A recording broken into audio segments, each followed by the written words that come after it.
నమస్తే, welcome to it's you TV. నేను మీ సాయి. శంషాబాద్లో అయితే దారుణమైన ఘటన చోటు చేసుకుంది. రాజేంద్ర నగర్కి చెందిన 26 ఏళ్ల యువకుడు మహేష్ను అత్యంత దారుణంగా కిరాతకంగా చంపేయడం జరిగింది. దుండగులు అయితే రోడ్డు పక్కనే బాడీని కూడా పడేసి దుండగులు పరారయ్యారు. పోలీసులు అయితే దీని గురించి గాలింపు చర్యలు అయితే మొదలుపెట్టడం జరిగింది. ప్రస్తుతం నేనైతే మార్చరీ దగ్గరే నేనున్నాను. ప్రస్తుతం ఒక్కసారి మనం చూసుకోవచ్చు, మార్చరీలోనే పెట్టడం జరిగింది. గుర్తు తెలియని వ్యక్తులు కూడా యువకుడు గొంతు కోసి అత్యంత కిరాతకంగా హత్య చేశారు. రోడ్డు పక్కనే పడి ఉన్న యువకుడిని మృతదేహాన్ని కూడా గమనించిన స్థానికులు వెంటనే పోలీసులకు కూడా ఫిర్యాదు చేయడం జరిగింది. సంఘటనా స్థలానికి చేరుకున్న శంషాబాద్ రూరల్ పోలీసులు అయితే కేసు నమోదు చేసుకుని విచారణ అయితే కొనసాగిస్తూ ఉన్నారు. మృత్యుడిని మొయినాబాద్ మండలం వెంకటాపూర్ గ్రామానికి చెందిన మహేష్గా కూడా గుర్తించాడు.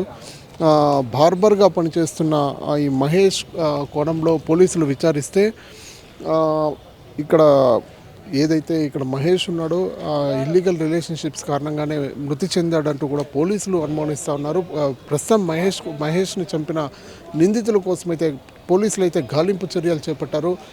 తల్లిదండ్రులు కూడా ఇక్కడికి చేరుకోవడం వస్తూ ఉన్నారంటూ కూడా పోలీసులు చెప్పే ప్రయత్నం అయితే చేశారు. అయితే మహేష్ని ఎందుకు చంపారు, ఏ కోణంలో చంపారు, ఎందుకు అంటే అతను వృత్తి వచ్చి బార్బర్గా పనిచేస్తూ ఉన్నాడు. వయసు 26 ఏళ్ళకే ఎందుకు ఇంత దారుణమైన ఘటన చోటు చేసుకుంది, ఎందుకు అంత కిరాతకంగా చంపేయాల్సి వచ్చింది, అసలు గుర్తు తెలియని వ్యక్తులు ఎవరు, సీసీటీవీ ఫుటేజ్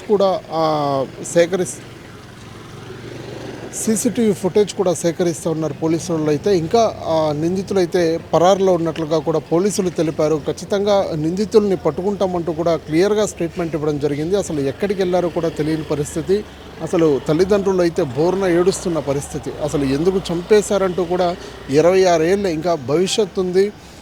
గొంతు కోసి పక్కన రోడ్డు పక్కనే ఏదైతే పొదలు ఉన్నాయో ఆ పొదల్లో పడేయడం కూడా జరిగింది. అక్కడ చుట్టుపక్కల ఉన్న స్థానికులు పొద్దున వాకింగ్కి వెళ్ళి చూడడంతో గుర్తు తెలియని బాడీని పక్కన చుట్టుపక్కల వాళ్ళందరూ కూడా గుర్తుపట్టి మహేష్గా కూడా గుర్తుపట్టి హాస్పిటల్కి తరలించే లోపలే అతను చనిపోయి ఉన్నాడు ఆల్రెడీ.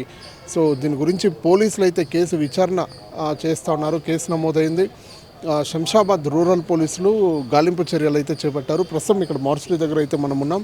సో వాళ్ళ కుటుంబ సభ్యులు కూడా రావడం జరుగుతుంది. ఇక్కడికి వచ్చిన తర్వాత వాళ్ళ దగ్గర మాట్లాడే ప్రయత్నం చేద్దాం. అసలు ఏం జరిగింది, ఎందుకు ఇంత దారుణమైన ఘటన చోటు చేసుకుంది అని కూడా ఇక్కడే చూసుకుందాం. ప్రధానంగా చూసుకుంటే ఇక్కడ అక్రమ సంబంధాలే హత్యకు దారితీస్తుందంటూ కూడా పోలీసులు నిర్ధారిస్తూ ఉన్నారు, అనుమానిస్తూ ఉన్నారు. మృత్యుడిని సంఘటనా స్థలానికి చేరుకున్న శంషాబాద్ అప్పటికి రూరల్ పోలీసులు కేసు నమోదు చేసుకుని కూడా దర్యాప్తు అయితే కొనసాగిస్తూ ఉన్నారు.